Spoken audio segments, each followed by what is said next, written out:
Storytime with Stephanie Story. Hello, everyone. This is Stephanie Story. I am a historical novelist, and this is Storytime, where I meet with some of my favorite writers to talk about their process, their passions, and what makes their work relevant to your life today.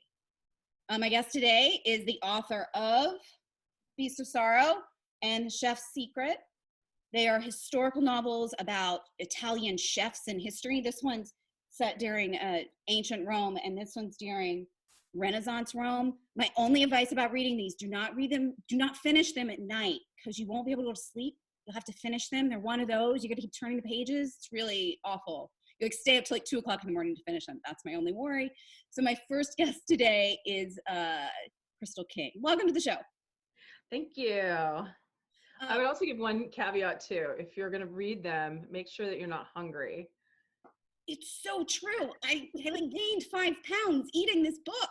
I mean, reading your books, I always do. I'm like, ooh, now I got to try this. Now I want to try. That's a very good. That's a good second warning. People who are reading your book. Definitely. I was not going to start this way, but for better or for worse, you and I are both relatively active on Twitter. Like, I do go to Twitter every day. I see you on there all the time. Like, we're both on it. And more than anybody else I follow on Twitter, you really latched on to the Italy coronavirus struggle earlier than most of the people I was following. You really latched onto it as this is this big, huge thing, guys. Pay attention, pay attention.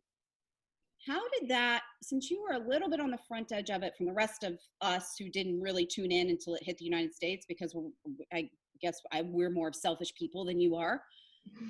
How did you feel seeing that happen to Italy and thinking, oh my gosh, this is coming here? Or what were your feelings was it just concern for Italy? Was it concern for you? What were the feelings you were having taking that in? Well, I mean, I am obsessed with Italy. I love that country so much. Like, even thinking about it now, I'm getting emotional. I mean, my books are set there, and your books are set there as well. I've been learning the language for over a decade. I have friends that are there. I have walked in the streets that are now empty, and I have come to love the place and the people and the culture. And when people first started getting sick and it started to, the numbers started to jump, it was really hard to watch. I kept thinking, okay, well, maybe this will pass soon. My husband and I are planning our 20th anniversary, and we were planning to go for 2 weeks this fall. And then we start thinking, maybe we should wait on thinking about tickets or planning anything in particular. And then it just started to escalate. And the numbers over the last couple of weeks have been terrifying. And the first time I saw the pictures of inside the hospitals in Bergamo, I just sat at my desk and wept. Just the amount of tragedy that they're faced, and and anyone who gets sick with the virus, if you end up in a hospital and you die, you die alone. And there's been some articles lately about that, but I've always thought of that from the very first moment. These are older. Italy has a much older population, and they're very connected. Their family is extraordinarily important to them. And and in Venice, they had posters that basically, this was early on, like in the first week of February.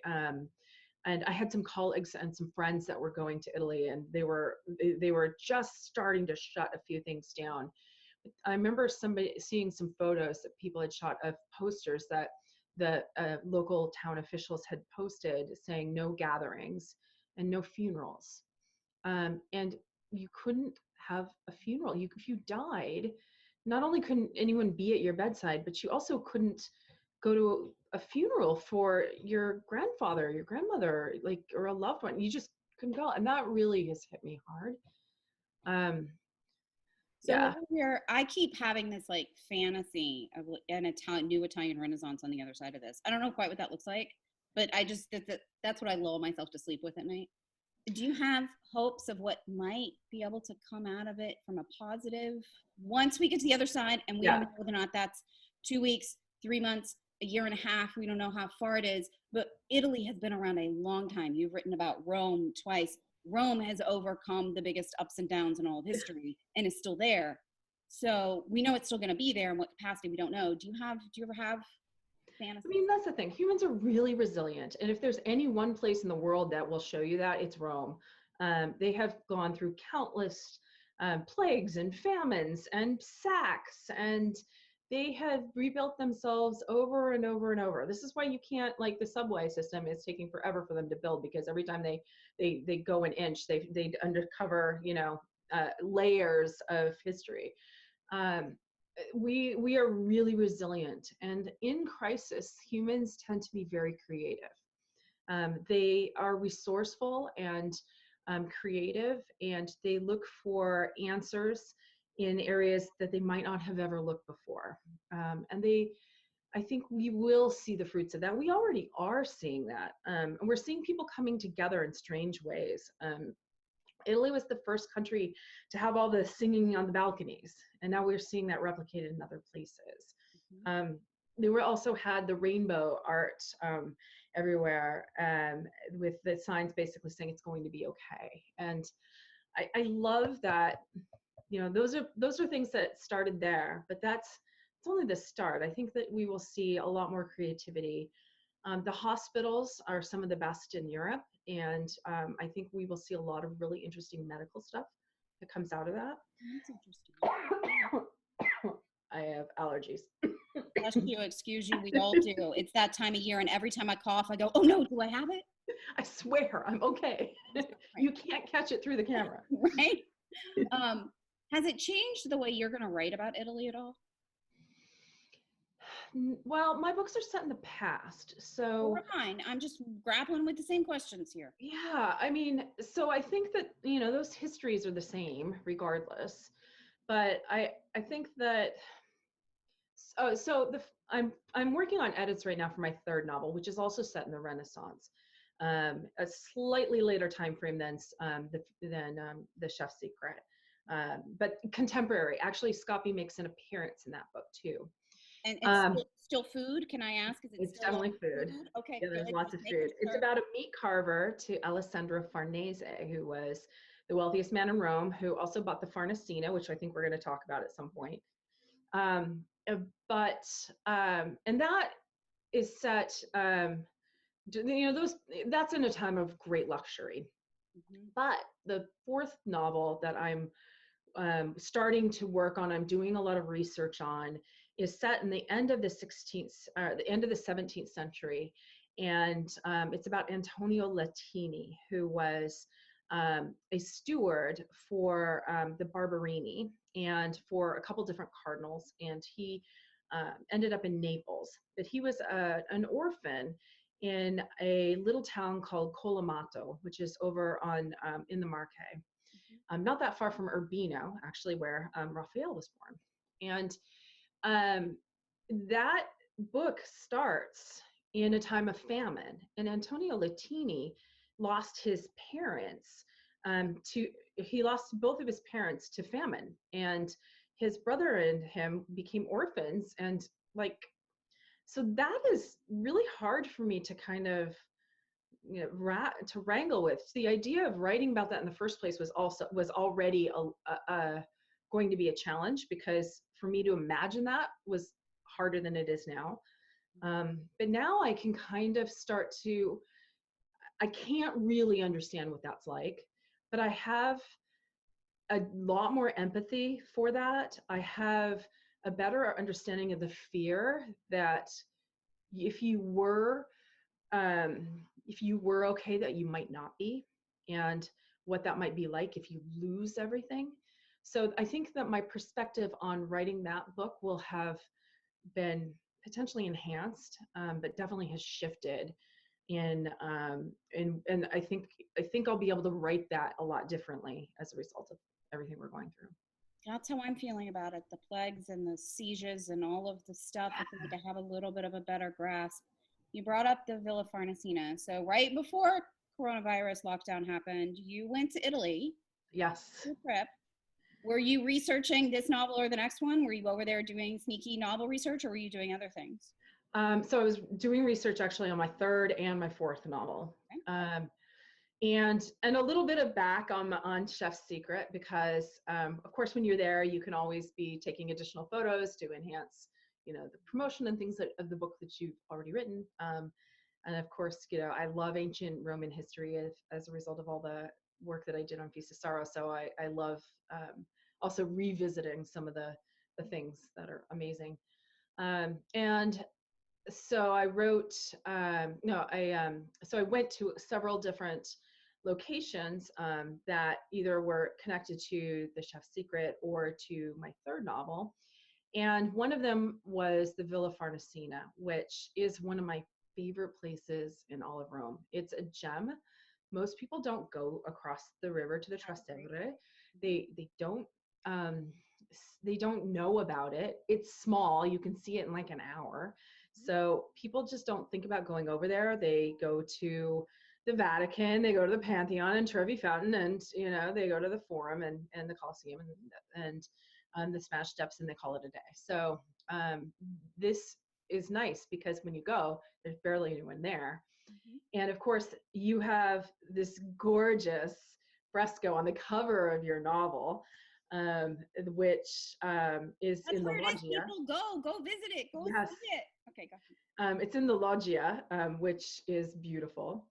And I wanted to, so I went, there was a Leonardo exhibit there. Which I didn't get to see, so I want to know how it was. It was of his workshop, right? Sort of recreate. So I never found the workshop. I think it was there, but we never really figured out where it was at. If it was on the grounds, there was no great, you know, I mean, you know how Italy is. They're really terrible about signs. And I can read Italian, but there weren't any signs. I didn't know if I should, it was just odd. So when we went into the Farnesina, they did have a whole bunch of reproductions of different Da Vinci works. They also had the Roman Mona Lisa, which is it's a work that they believe was a copy, but that Leonardo may have had a hand in directly. And what's interesting about it is there's this whole background in it that is different than in the Mona Lisa. It's just a slightly different version of it, and the face is slightly different. They believe that Leonardo may have had something to do with the painting of the face. And so we got to see that actual painting. And then there were a bunch of reproductions, but you weren't missing too much. So don't feel too sad. But I was very sad though, because we were taking somebody there for the first time, a friend of ours that happened to be in town. And one of the things that they did when they did this exhibit is that they blocked a lot of stuff. And so when you went into the Loggia, where the gorgeous Raphaels are on the ceiling, there's a whole bunch of stuff in the way on the bottom, so you couldn't get actually like a whole beautiful photo, or you couldn't get the whole feeling of it. And when you are upstairs and the rooms with there's rooms that are painted with a very specific perspective with columns that Raphael didn't do, but you can't actually see the whole room and all the walls without in like and look at the whole wall, because there's stuff in the middle of the room. So that was disappointing in that regard. Disappointing. I always think museums are interesting though, like that, because every time you go, there is something a little bit different about the experience, whether or not it's your experience you're having at your point in your life, or the way the museum happens to be set up that time, or whether you're sick or you're well, or whatever's happening. So I just always take that as part of the museum experience. Where are your favorite, so you're such a Rome person, other than the Farnesina, because we've already talked about it. Where are your favorite spots to go in Rome? And where's your favorite spot to eat? It's all about food, right? For us, food is really, we love eating in Rome, and in Italy in general. That's one of the things we love, is looking, my husband and I love to look for, you know, new great restaurants to go to. On the exhibit side of things, or the location side of things, the Pantheon is my favorite building in the entire world. I walk into it every single time, and I feel this sense of awe and amazement and real deep well-being when I'm in that building. but there's a whole bunch of other places in Rome Yep. that I Oh, just I know. love and adore. For food, there's a lot of places that we really like. We go to Di Tarambo every time that we're there, and that's a little place on the dei Fiori. It's right off of it, like when you're walking from the Piazza Navona area across. It's off of one of the little side streets there. It's actually near the Palazzo Farnese and the Cancelleria, where Alessandro Farnese lived. It was in the Palazzo Cancelleria. And that is a place we go every single time. And what's really nice is that a lot of the Rome restaurants, the people have been working there for years. That's their job. That's not like here where you have a couple college kids that will go and work and just until they get another job. It's very different. There's a career for a lot of people. So there's a lot of restaurants that we go to that they recognize us every year when we come. Really? That's Yeah, what I love about Rome. That's what I love yeah, about Italy. It's that community thing. yeah. There's a restaurant actually on the Palazzo Farnese, and it's a solid restaurant. Argoletto. It's not written up about a lot, but we've always had good meals there. And Pepe is one of the waiters there, and he is just the most wonderful person. And he knows who I am, and if you ever tell him that I sent you, he would be very charming. So Great. Everybody just walk in and ask for Pepe. yeah.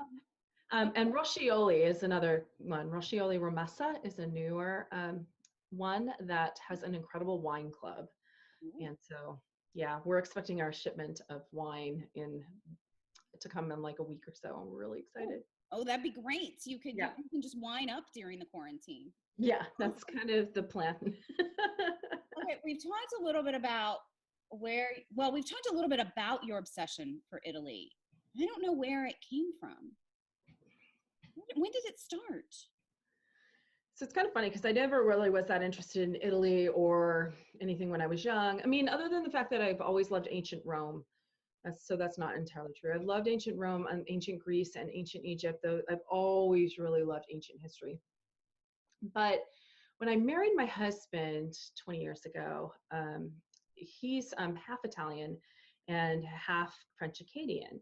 And his mother speaks some Italian. And I think I started learning a little bit of Italian, mostly because I thought it would be fun to talk a bit with her. And then I went a really roundabout way to writing my novels. I actually got started writing a nonfiction book proposal on creative writing exercises for writers that are stuck in progress. And that book is something that I'm actually working on now. Funny enough, like 18 years You later. probably know more now anyway. It's fine. It's true. But when I was writing it, agents said, this is a really cool idea, but nobody knows who you are. You need to write a book, you need to teach, or you need to have somebody else write a book with these exercises.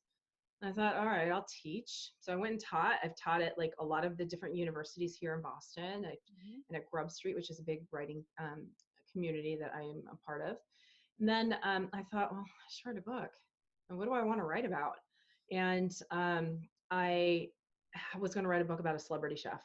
And because celebrity chefs like 15 years ago were really at their height. That's when the Food Network was hot, and it was everything was like, it was the heyday for the celebrity chef. So I was going to write a book about a contemporary celebrity chef, but this chef had a magical set of knives, and the knives passed through history. And I thought, okay, this is cool, except for the fact that I need an origin story. And I happened to be reading a book by a guy named Roy Strong. I think it's here. Yeah, this book. It's called Feast, and it's just basically a history of grand eating. It's a history of like large, luxurious feasts. And it's nonfiction, and I loved reading food memoirs and food history books. But there's a line in it about how this guy Apicius died, and he died in this totally effed up way. And I thought, I'm gonna write that. I'm gonna write that as my origin story. And it was so interesting and so compelling. I thought, I've got to write more. I've got to research this. I've got to write about this man's life. And that's really where it really started. And I thought, I've got to go to Italy. I kind of can't write this book unless I go. And that was 10 years ago, was the first time I went.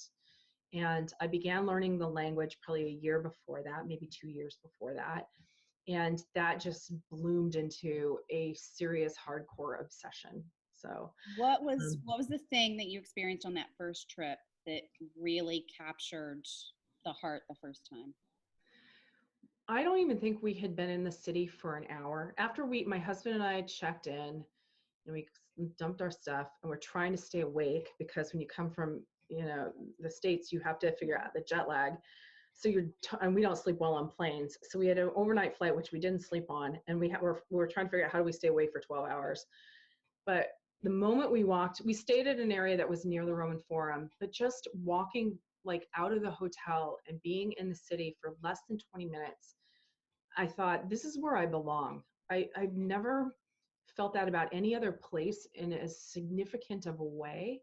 And my husband felt the same way. We just immediately felt like this incredible, strange home feeling. And I don't know how to even remotely explain it, because it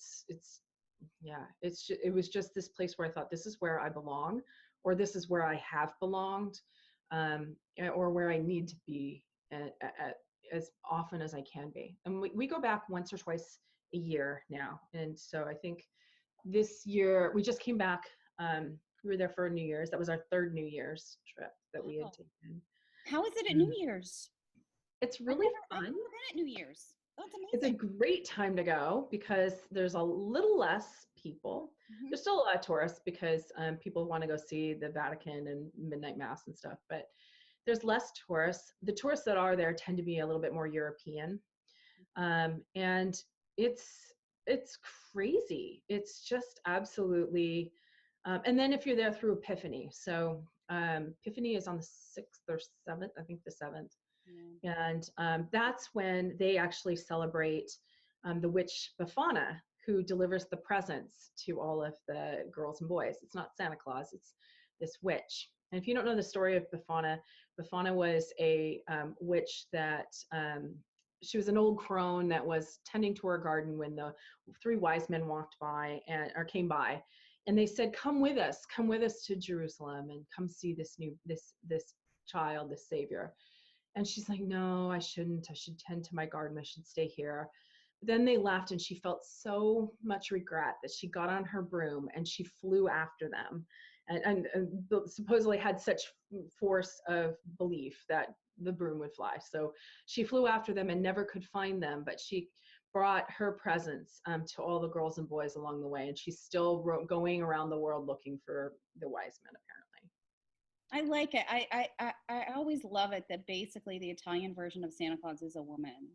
Yeah. It gives me a lot of joy that. Well, and look at how much the Virgin Mary means to them. I mean, right? Everything. And in art, it's the woman that's the most celebrated. I mean, in the family life, the Donna is at the center. Yeah. Yes.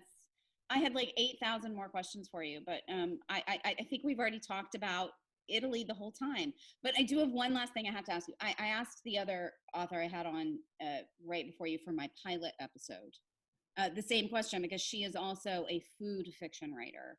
What are you eating during the pandemic? This is what I have to know, because everybody's talking about it and you're a food writer. So I got to know, what are you eating?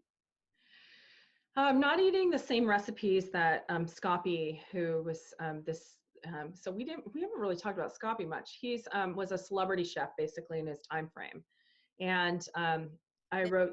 Is why I'm pointing. Yeah, and so in my book he has this crazy secret that he keeps, and his nephew is on the hunt to figure out his uncle's secrets. But there's a lot of food in that book, and it's really complex food, and a lot of the ingredients are not as easy to come by, like flour. So flour is a difficult thing to come by in this pandemic. Flour and toilet paper and sanitary wipes and things like that, all difficult to find. But and rice, for some reason, by the way, rice is impossible for me. Oh yeah. Go ahead. Yep, and yeast is hard too, because everybody wants to bake. Yep. We're making a lot of pasta because it's simple and easy when you feel really like just depressed. It's just easy to throw together. Mm-hmm. But we had our wedding anniversary, our 17th wedding anniversary. The 20th anniversary this fall is when we met. we had our wedding anniversary, and we were able to get a hold of a pheasant. So Joe made pheasant, and Oh my gosh. yeah, and we opened this really nice cup. We opened a beautiful bottle of champagne for lunch with cheese, and we have a really great cheese shop nearby that delivers.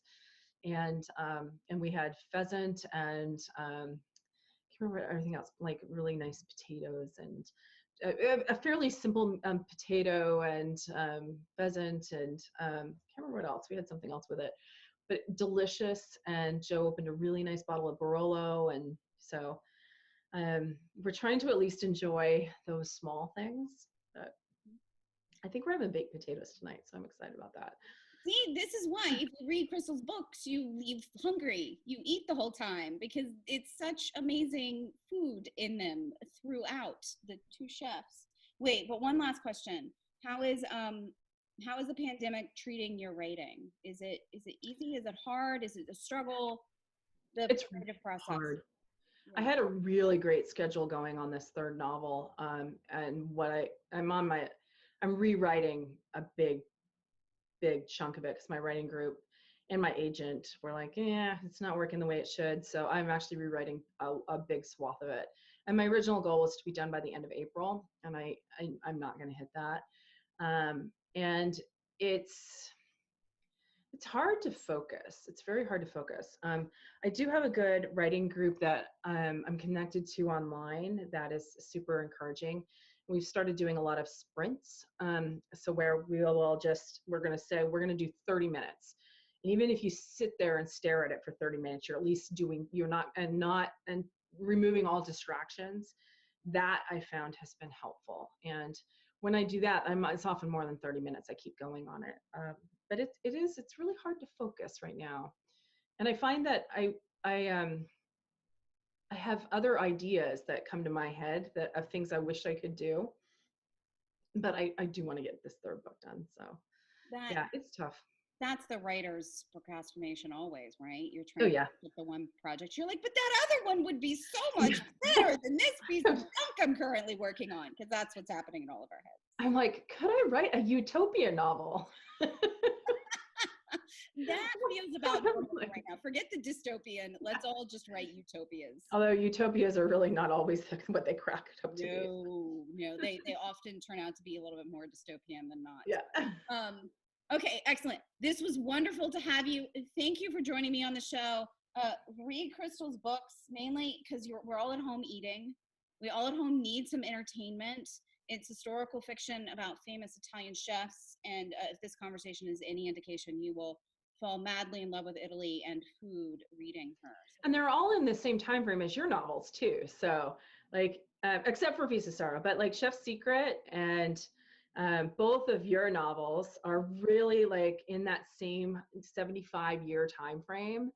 Yeah. Michelangelo even makes an appearance in The Chef's Secret, but I will let people find out. Yes. Michelangelo has a good, fun food appearance in The Chef's Secret. Yes, a very big, fun, awesome thing that I love that you included him. So. Yeah, it was super fun. I actually think he could have done that.